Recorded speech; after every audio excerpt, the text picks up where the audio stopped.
नमस्कार। आज के मुख्य समाचार में हम देखेंगे तमाम बड़ी खबरों के बारे में। जी हां, तारीख है 9 मई 2026 और आज का ये दुनिया भर में हो रहे सबसे प्रभावशाली और ऐतिहासिक बदलावों पर आधारित है। तो बिना वक्त बर्बाद किए चलिए सीधा हम क्या-क्या कवर करने वाले हैं, जरा नजर डालिए। सबसे पहले राष्ट्रीय राजनीति, फिर चलेंगे ग्लोबल कूटनीति की तरफ, उसके बाद बिजनेस और इकोनॉमी का हाल, खेल जगत के बड़े अपडेट्स और आखिर में एंटरटेनमेंट और टेक की वो खबरें जो हमारा फ्यूचर तय कर रही हैं। चलिए शुरू करें। तो सबसे पहले बात करते हैं हमारे पहले सेगमेंट की, राष्ट्रीय राजनीति।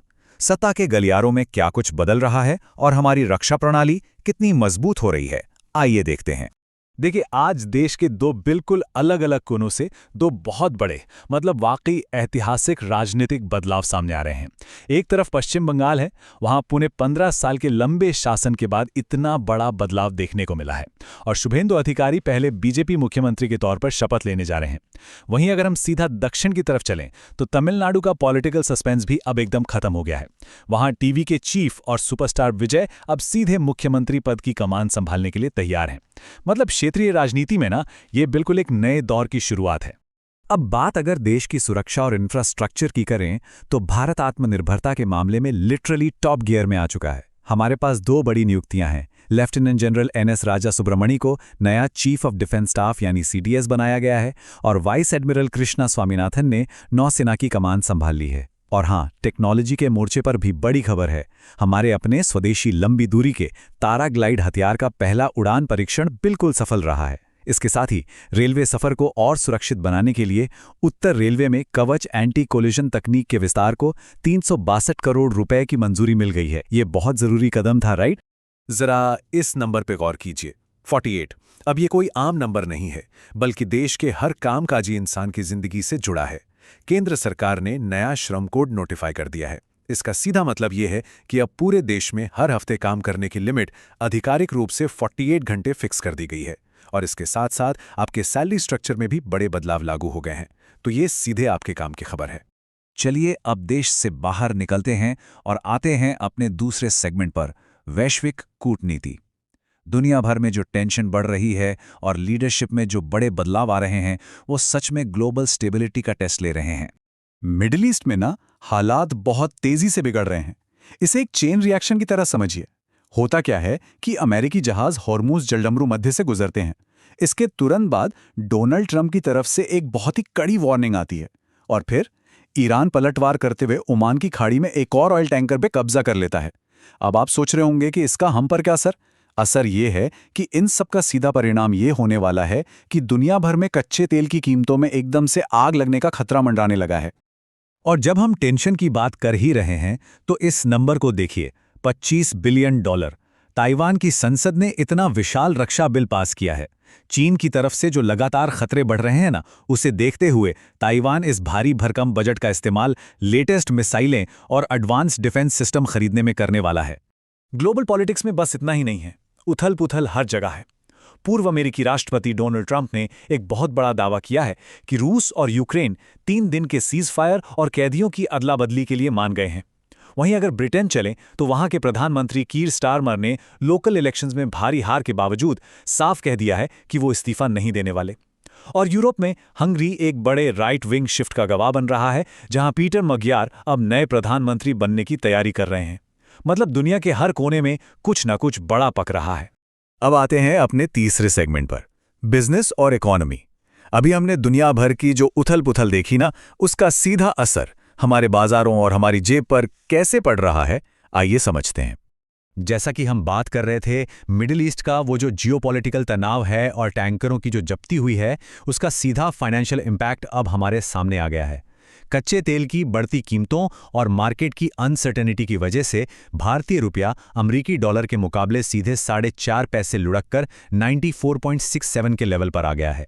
और इसी ग्लोबल टेंशन का सीधा असर हमने आज शेयर बाजार में आई भारी गिरावट के रूप में भी महसूस किया है। कॉर्पोरेट वर्ल्ड की बात करें तो ये फिगर देखिए, $50 मिलियन। गूगल ने एक बहुत बड़े मुकदमे को सेटल करने के लिए ये भारी भरकम अग्रीमेंट किया है। दरअसल कंपनी पर नस्लीय भेदभाव और कर्मचारियों को कम सैलरी देने के काफी गंभीर आरोप लगे थे, जिसे सुलझाने के लिए कदम उठाया गया है। खैर, बिजनेस वर्ल्ड से कुछ शानदार पॉजिटिव खबरें भी हैं। भारत के प्राइवेट स्पेस टेक सेक्टर के लिए आज वाकई एक माइलस्टोन वाला दिन है। हमारी अपनी स्काईरूट एरोस्पेस ने यूनिकॉर्न का स्टेटस हासिल कर लिया है, जो कि बहुत बड़ी बात है। घरेलू मोर्चे पर नेशनल पेंशन सिस्टम यानी एनपीएस के सब्सक्राइबर्स का नंबर रिकॉर्ड 2.17 करोड़ का आंकड़ा पार कर गया है। और उधर लॉजिस्टिक्स में अमेजॉन ने ब्रिटेन के डार्लिंगटन में अपना ड्रोन डिलीवरी का पायलट प्रोग्राम भी शुरू कर दिया है। मतलब फ्यूचर अब डिलीवरी लेकर आसमान से आ रहा है। बिजनेस की इन भारी भरकम खबरों के बाद अब थोड़ा माहौल हल्का करते हैं। सेगमेंट 4 खेल जगत। मैदान पर किसने मारी बाजी, चलिए देखते हैं। ग्लोबल स्पोर्ट्स राउंडअप में आज काफी एक्शन है। सबसे पहले आईपीएल, जहां एक सुपर थ्रिलिंग मैच में केकेआर ने दिल्ली कैपिटल्स को हरा दिया। इस जीत के असली हीरो रहे फिन एलन, जिन्होंने सिर्फ 50 गेंदों में अपना पहला आईपीएल शतक ठोक दिया। क्या इनिंग्स थी वो। वहीं टेनिस में जेनिक सिनर ने मैड्रिड ओपन जीतकर कमाल कर दिया है और वो ये खिताब जीतने वाले पहले इटालियन बन गए हैं। हिस्ट्री क्रिएट कर दी उन्होंने। और फुटबॉल में पीएसजी चैंपियंस लीग के फाइनल में पहुंच गया है। हालांकि पेरिस में जो जीत का जश्न था वो थोड़ा आउट ऑफ कंट्रोल हो गया, जिसके चलते 130 लोगों को अरेस्ट करना पड़ा। और हां, खेलों में भारत के फ्यूचर प्लान्स एकदम क्लियर हैं। नेशनल स्पोर्ट्स कॉन्क्लेव में भारत ने 2036 के ओलंपिक को होस्ट करने की अपनी दावेदारी को बहुत मजबूती से सामने रखा है। यही नहीं, अहमदाबाद में 2030 के कॉमनवेल्थ गेम्स के लिए इंफ्रास्ट्रक्चर की तैयारियां अभी से जोरों पर चल रही हैं। अब आते हैं अपने आखिरी सेगमेंट पर, एंटरटेनमेंट और टेक। ये वो जगह है जहां हमारी असल जिंदगी, सिनेमा और आर्टिफिशियल इंटेलिजेंस के बीच की लकीरें अब बिल्कुल मिटती जा रही हैं। क्या आपने कभी सोचा है कि आप फिल्म देख रहे हो और खुद तय करें कि आगे कहानी में क्या होगा? नेटफ्लिक्स का नया वॉइड एआई मॉडल बिल्कुल यही कर रहा है। ये होम एंटरटेनमेंट का पूरा गेम बदल रहा है। इस शानदार टेक्नोलॉजी से दर्शक खुद डिसाइड कर सकते हैं कि कहानी किस डायरेक्शन में जाएगी। ये फिल्म के प्लॉट को आपके हिसाब से डायनामिकली चेंज कर देता है, जिससे आपका मूवी देखने का एक्सपीरियंस पूरी तरह से इंटरैक्टिव हो जाता है ना कमाल? लेकिन रुकिए, जहां टेक का ये मजेदार पहलू है, वहीं इसका एक डार्क साइड भी है। कांग्रेस नेता शशि थरूर ने दिल्ली हाईकोर्ट का दरवाजा खटखटाया है। उन्होंने एक याचिका दायर की है जिसमें उनकी छवि खराब करने वाले एआई जनरेटेड दुर्भावनापूर्ण डीप फेक वीडियोज पर बैन लगाने की मांग की गई है। टेक्नोलॉजी का ये गलत इस्तेमाल रोकना आज के समय की एक बहुत बड़ी कानूनी चुनौती बन गई है। एंटरटेनमेंट और थोड़ी विवादों की बात करें तो बॉक्स ऑफिस पर रितेश देशमुख के डायरेक्शन में बनी मराठी फिल्म राजा शिवाजी शानदार प्रदर्शन कर रही है और 55 करोड़ का आंकड़ा पार कर चुकी है। दूसरी तरफ अमेरिका में डोनाल्ड ट्रंप के टाइम की 160 से ज्यादा रहस्यमयी यूएफओ फाइलें पब्लिक कर दी गई हैं। और राजनीति के मोर्चे पर एक बड़ा विवाद तब खड़ा हुआ जब राहुल गांधी ने प्रधानमंत्री को तथाकथित एप्स्टीन फाइल से जोड़ा। हालांकि बीजेपी ने इस दावे को पूरी तरह से निराधार और सिर्फ राजनीति से प्रेरित बताया है। तो कमेंट्स में बताएं अपनी राय और ऐसे ही जानकारी के लिए सब्सक्राइब, लाइक, फॉलो करें।